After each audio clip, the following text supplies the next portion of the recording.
Hello and welcome to a new video on my channel. Today I want to talk about how the Romans integrated conquered states. Because it's really interesting to see actually how the Roman Empire really grew more and more, especially in the early and the middle period of it, and it was relatively stable. Other empires really didn't manage to do that. They grew, and with this the unrest got very big within the empire, revolts, etc., and they broke apart. The Roman Empire was different though. How did they actually manage to unite so many different cultures and tribes and form a nation where everyone wanted to be real Roman? Well, out of my personal opinion, one of the big reasons is actually that they didn't force it upon the local population. They didn't say you live now in Rome, so you have to lay down your religion. You are only allowed to have our religion. You're only allowed to celebrate our different days, our important things. You are only allowed to believe in our gods. No, they really didn't do that. They really said yeah, you have to say yeah, we are your ruler. The emperor is the greatest, he's a god. But besides of that, you can live your life on as it was before. You can really live your culture. It's alright. And I think that's a really big point, because then people were yeah, I'm not forced to be now a Roman.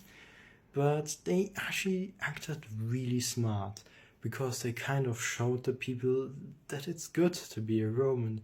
They built infrastructure, temples, bathhouses. They built all the good things of the Roman society really into this new conquered cities and populations, and they showed basically, yeah, we have that, we have this invention, we have that. It's really nice to be a Roman. It's nice to be part of the empire, isn't it? And many people actually were yeah, that's great what they all have, what they bring to me. I want to be part of. And other point is actually they allowed self-governance to a point. They actually appointed local officials. So they didn't send guys from Rome you govern now this village, you govern now this city. It was mostly actually people from the local nobility or from the local population that actually governed in the smaller scale. Obviously you have the province governor from Rome, come from Rome, but in the smaller scale it's actually kind of self-autonomy. Obviously they showed them yeah, this is the Roman law, you have to follow this law because it's just a law. And many people actually like that they have now a law and they could count themselves as civilized. That also made an united feeling, we are the empire and we defend the civilization against those barbarians. But that was actually, they really showed the good sides of the empire. Well, with the language, it's a little bit a thing, because that's also a point. Latin is the common language in Rome, obviously, and in the northern and western part of the Roman Empire, people kind of had to speak Latin to communicate with each other. So they kind of got this Roman feeling already with learning Latin, or their kids learning Latin. It's mostly that the first generation is a little bit I'm kind of proud of my culture, I stay that.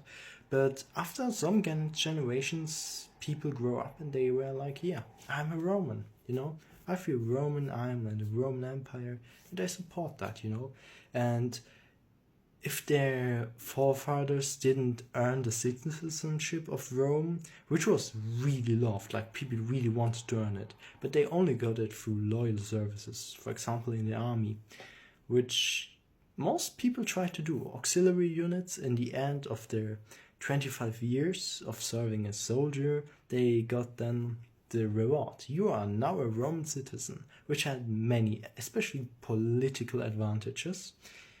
And rights, you got Roman rights, which was also great for you. You couldn't be a slave anymore, at least not in Rome.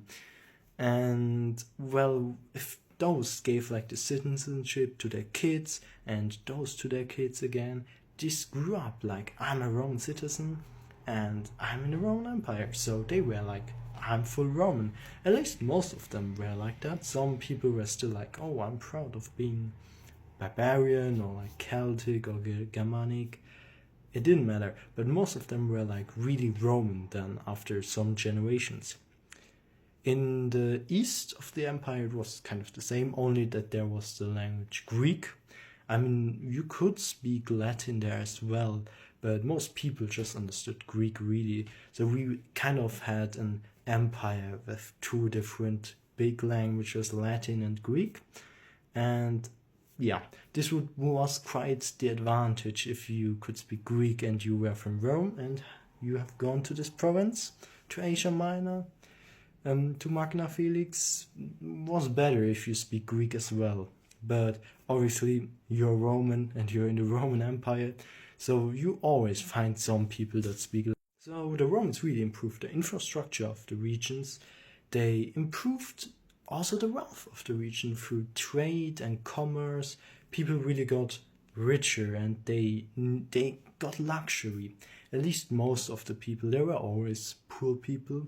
Also in the Roman Empire, especially if we look into the later Roman Empire, we see something quite similar to today. The gap between rich and poor gets bigger and bigger, and this created quite an unrest, which also was one factor for the downfall of the Roman Empire later.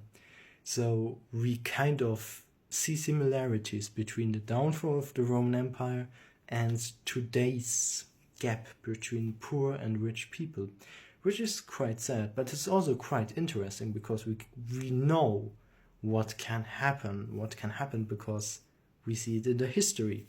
So we should better be prepared. What is also very interesting is that they actually Romanized regions through veteran colonies. How did they do that? Well, basically the veterans were granted lands after their services in the legions.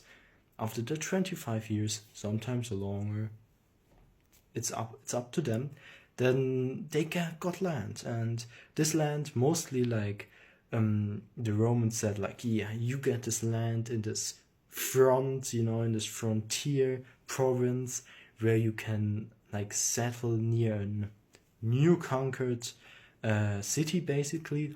And this was really in two ways really smart. First of all, you basically create Roman settlements in the new region, which spreads Roman culture. It's really good. It was really good. And second of all, you had kind of a retired military force there, like in reserve, because those could obviously still fight. At least most of them. Some were then already like way too old to fight if they lived longer there. But you quite had the reserve there, which could like come in, and when there was like war at the front, they could fight, or if there was like an uprising, they could be faster than the legions. And so you had kind of big control over the regions, over the provinces, and you also had a military reserve there that spread it at the same time culture, because they wanted their bathhouse as well. They wanted their nice infrastructure, they wanted really the Roman things in their new home as well. So that really spread Roman influence a lot. So yeah, many people wanted to be Roman then after they saw which good things the Roman Empire brought to them, which was really nice. So it really worked out well. Apart from the Jews though, for example, they were like a population that never really wanted to be Roman. They were like, no, I don't want to be Roman. I want to have my religion, my culture, and want to have nothing to do with yours. The other people, other populations were though like, yeah, I see, I'm not forced to be Roman, but I see like the benefits of it. I really want to be Roman, so I want to be part of that. And so they fought for the empire. And well, I hope you learned something with this video. I hope you could enjoy it, and yeah, if you have any advices, just tell me in the comments or any ideas. So wish you a good day and see you. Bye for now.